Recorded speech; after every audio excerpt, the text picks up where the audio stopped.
thank you so much for talking to me. I'm going to just go straight into my first question, which is if you can tell us about your play, All the Happy Things. Yeah, so All the Happy Things is a play about sisterhood and the powerful bond that sisters kind of share and sort of the complexity of grief. It's a comedy, and it's a play about two sisters, Emily and Sienna. How Sienna, who is the younger sibling, is dealing with her grief when her older sister, Emily, passes away. And the way that she deals with it is essentially to pretend it's not happening, which does not work, essentially. And yeah, it's all about her trying to accept and process what's going on in terms of the loss of her sister at the same time as trying to, what's the word, keep everything else in check in her life. So her father is in a nursing home and trying to deal with an ailing parent and sort of watching a parent deteriorate in front of your eyes at the same time as dealing with grief of already losing one member of your family, also doing that whilst sort of feeling like you should have been doing this with somebody else. As a sibling, you kind of always kind of go, well, my siblings will be around forever. You kind of accept as I think as we all get older, we kind of accept that there may be a time when our parents aren't around. But also I feel like one thing that bonds quite a lot of siblings together is this whole thing where you kind of join together to do battle or forces with your parents in one sense or another. And so with Sienna, she's always kind of felt like her and Emily are going to be doing this together.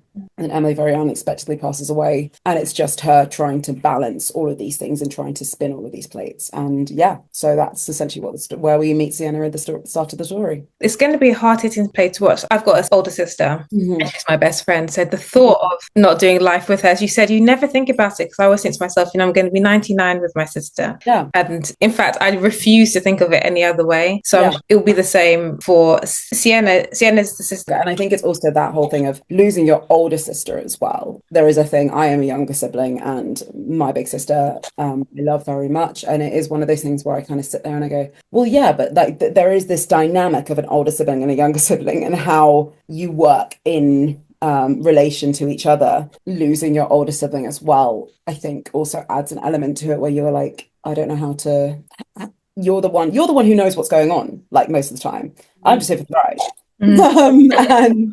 And yeah, so it's been a really sort of wonderful story to explore, develop, try and tell honestly and truthfully, and just looking at the sibling relationship as well, because it's weird.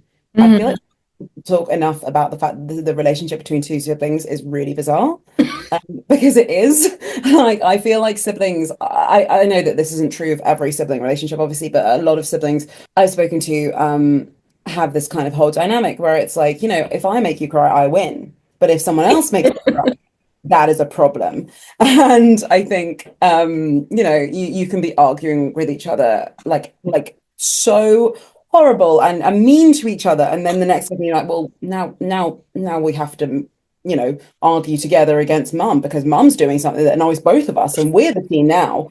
And I just think it's very weird and funny and unique is the relationship between siblings. I totally agree with you, because you would never be so mean and cruel to anybody else than to your sibling, but also at the same time, you're never going to be able to share the same experiences with anybody else as you would your sibling. Naomi, what inspired you to write All the Happy Things, and how did the story come to life? Yeah, it's a really weird one. So I wrote this on Soho Writers Lab in 2020, and I originally wanted to write a very different story. I'll be completely honest, this play was slightly inspired by a dance I saw on Dancing with the Stars, because it was a dance where it's still online. I love it. I think it's a brilliant dance. It's Derek and Julianne Hough, who are real life siblings, and they were dancing with childhood versions of themselves, essentially. And I thought it was brilliant. And I was like, oh, that's really cool. I really want to explore the relationship between siblings. And originally I wanted to look at these two characters' childhoods. I'd also love to say that this play wasn't like influenced by my sister, or wasn't sort of influenced by the fact that when I wrote this play, I was also living at home with my sister for the first time, because a lot of us moved home during lockdown. Me and my sister were living in the same house for the first time since we were like 18 years old. And so I think that also definitely influenced it as well. I think one of the things I love to do as a creative, as whenever I'm struggling with something, is I love to look at movement and I love to look at music. There's a lot of music in this play. There's a lot of bangers in this play, to be fair. But originally there was a lot more sort of instrumental music. I love to do movement, just to get out of my head a lot of the time. And I was doing a piece of movement one day because I was like, I just can't get this story. I don't know what it is. And I did a particular move, and I thought to myself, oh well, it'd be really great if there was like a partner here, because like this would work so well. And then I kind of thought, well, what if that's Sienna's big conundrum, is the fact that she's gone through life with her partner.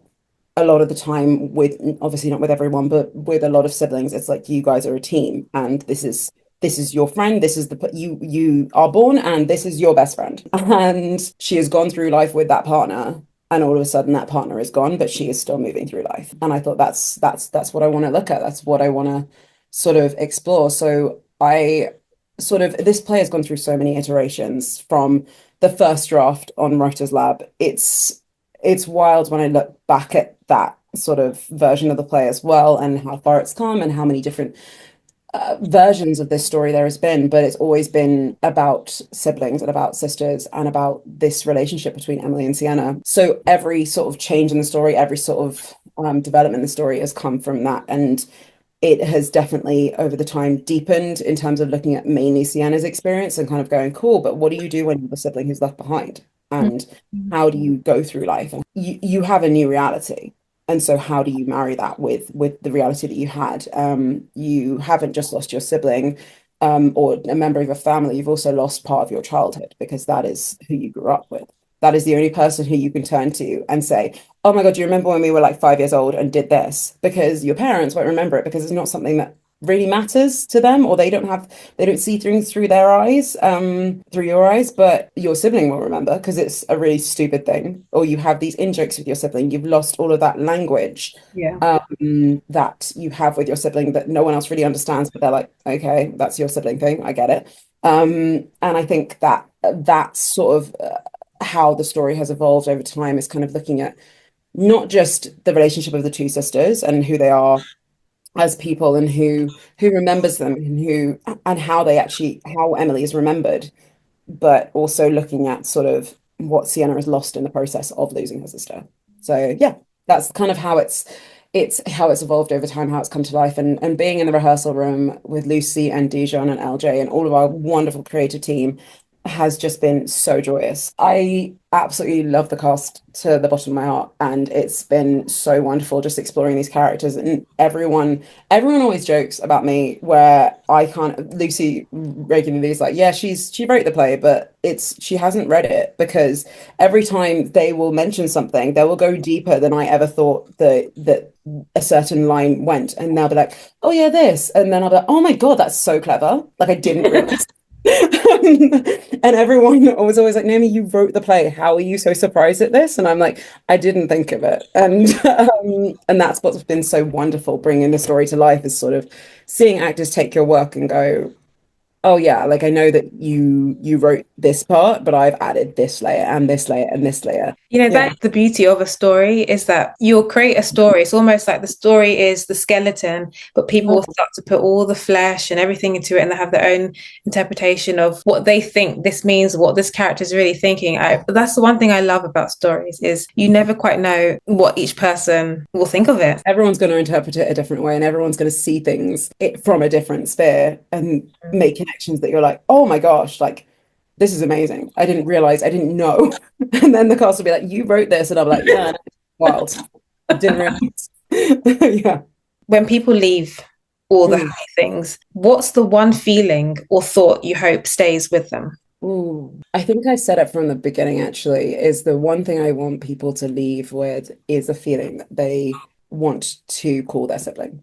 I want people to leave feeling, I want them to leave feeling joyous and happy, and yeah, a little bit emotional probably, because it is at the end of the day, it's a story about losing a sibling, but it's also very funny and very light, and it's all about the happy things of having a sibling. It's the silliness, it's the inside jokes, it's tumultuous relationship, but also I think that is one of the wonderful things of having a sibling, is like you do have this sort of, like, I vividly remember, I will never forget this because I think it's the funniest and the stupidest thing ever. I remember my sister and I don't remember what this argument was about, but I remember we were having a raging row. But it was like over the phone. We weren't in person. It was over the phone and we were very angry at each other. And like I had hung up on her like 10 minutes earlier. And then it was Father's Day coming up. And I had made my dad a Father's Day card, which was really, really funny, I thought, because it was like I'd drawn a picture of Darth Vader and I am your Father's Day card, and I thought that was hilarious. And so I remember I took a photo of this card and I texted her and I was like, I know we're mad at each other, but look at this card. And then she just replied being like, oh, that's really good. That's so annoying. And I was like, this is so weird because it's such a weird sibling thing that I know we're both mad at each other, but at the same time, like we have to acknowledge this is still like funny and we have to put it aside because this is the way the siblings are. Like we will argue. And yeah, my big thing with this show is I just want people to leave wanting to call their siblings. On the kind of topic of siblings, losing a sibling is an unimaginable loss. What was the biggest challenge in writing about grief in a way that felt honest but not too overwhelming? Because I know you said there's funny bits as well. Yeah, I think the biggest challenge for me was honestly, I don't want to ever sort of I don't want to re-traumatize anybody. First of all, that's one of my biggest things with theatre. I think theatre should be enjoyed. And I don't want to cheapen anybody's experience as well. So one thing that I did a lot of with this show was kind of I I have a very deep understanding of what it means to have a sibling. I have a deep understanding of loss. I don't have a deep understanding of losing a sibling. Yeah. So I think my big thing was I wanted to make sure that I was telling this in an honest and true way. And I did a lot of research from different groups and different media podcasts and that kind of thing, listening to people talk about. There's a beautiful podcast called The Broken Pack, which talks about, which is something that in which people interview adults about losing their siblings as adults, because I think that's a really also quite a niche thing when you look at people and their relationships to their siblings if they've lost them. There's a lot of support out there for people who have lost siblings as children, Mm. which is wonderful. And I'm not saying that that should not exist. Of course it should. There is much fewer resources for people who lose siblings as adults. And so I did a lot of research into those places that I could find truthful, honest experiences of people losing siblings as adults. And I really sort of sat there and went, okay, cool. Which bits sprang out to you? Things kind of ping in my ears as kind of going, okay, cool. This feels like something I can really sort of tangibly understand as. And one thing that people kept on coming back to was that loss of both memory and of language, Mm. which is such an interesting thing. I think a lot of people said it's not just you losing your childhood memories, but it's also you losing sort of the little things that you guys have as memories. And it's also losing your language with your siblings, losing that quick shorthand, being able to say, "Oh God, mum said this to me," and the other person's like, "Oh my God, yeah, no, I know what you mean." Like, and it's not, it's just a relaying of what the person said, but this person knows your parents the way that, Yeah. and the little games that you play as siblings. I don't know about you, but my sister and I have very random things that we will do, which don't make sense to anybody else, but are deep things that you have to do, no matter what you're doing, no matter where you are. For me, I wanted to focus a lot on, which is why Emily is in the play. I wanted to focus a lot on the actual sibling relationship, on the experience of having a sibling. Sienna will, there are moments when Emily reacts to things. And we realize that it's actually just Sienna beating herself up. It's not the way that her sister would really react. It is the way that she wants to tell herself her sister will react because she doesn't know how to deal with her grief in any other way than telling herself she's doing things wrong. Emily is a very Emily in the play is sort of a very real example of Sienna's intrusive thoughts and Sienna's sort of like beating herself up over guilt and her grieving and all that sort of thing. But it's she remembers her in a certain way, and one of the big things we've been talking about in the room is sort of going, what was Emily like? Sienna has this vision or has this knowledge, or she has a very strong knowledge of who her sister is. And there's a point when she says, I know exactly what my sister looks like when she's about to cry. But at the same time, she knows one version of her sister. So she also sees people and meets people who knew different versions of her sister. And so that's really wonderful as well. And yeah, I didn't, in terms of not overwhelming people, I didn't want to re-traumatize anybody. I didn't want to shove grief down anyone's throat. I don't want to, people come to see shows, especially if they feel connected to the subject matter. And I do not want anyone who has lost a sibling to come to this show and feel like they are being re-traumatized or re-put through this. Which is kind of why I wanted it to also be funny. I think as well because me as a person, I am someone who looks to light and humor a lot in my life anyway. And even I do have a strong belief that whatever you are writing about, there is light to be found. I don't think life is one shade. There are multiple shades in life, and even in the darkest times, there are moments of kind of ridiculousness, and grief can come in so many different forms, and laughter is one of them. When you kind of sit there and you're like, this is utterly ridiculous. Like I wrote a play last year, 2 years ago, called Unseen Unheard, and it was about Black women dealing with a breast cancer diagnosis. And one of the first things I asked the women who I was interviewing about this show for the show to like inform it was kind of, what's the silliest thing that ever happened to you during treatment? Because I was like, it's these things happen and I want to know about them. I want to know about the laughter and the light, because life is not just all down, all lows, and it's not all highs. So I wanted to kind of, yeah, not overwhelm people with the lows. And I also think laughter is a really good way of helping people connect to things as well. You don't want it to be all sad, but also you don't want it to be too happy to the point where it just feels it's not reality. So it's nice that you've got that kind of balance between the two. If you had to give one piece of advice to either Sienna or Emily that could change the whole course of the play, what would it be and why? Part of my brain is like, I could give this advice to them. Would they listen? No. But I would say to Sienna that it's okay not to be okay, because she knows this. Like, this character knows that it's okay not to be okay. But I would say allow yourself to be held by others. I think that's one of the big things that she doesn't do a lot throughout the play, is she tries to hold everybody. She does not let herself be held. And I think, yeah, I would tell her to allow herself to be held. Is there a specific moment in the play that you are most proud to share with your audience? And if so, why? There are so many moments in this play that I feel so proud of. Every single moment has been, especially when you're doing new writing, I find this so often, is like every single moment has to be fought for because you want to put in 15,000 more. Yeah. But I would say towards the end, there is a party of sorts, which is one of the first moments I ever wrote of the play. And it is one of the enduring moments that has existed through every single draft that I love. And it's stupid and it's silly. And the girls play Boggle. And I chose Boggle because I think it's just a funny word. And that's sort of how silly the scene is. But you get to see them be real siblings. And I'm really proud of that, because I think it's just joyous when you get to see people just be relaxed, be with each other and just enjoying each other's company. And if you had to describe all the happy things in 3 words, what would they be? Sisterhood, can I do mini cheddars as one word? I have to explain that one. Mini cheddars are a feature of a very emotional monologue by one of the characters, and I just find they just feature in the play. I don't know why. I couldn't tell you why, but they do.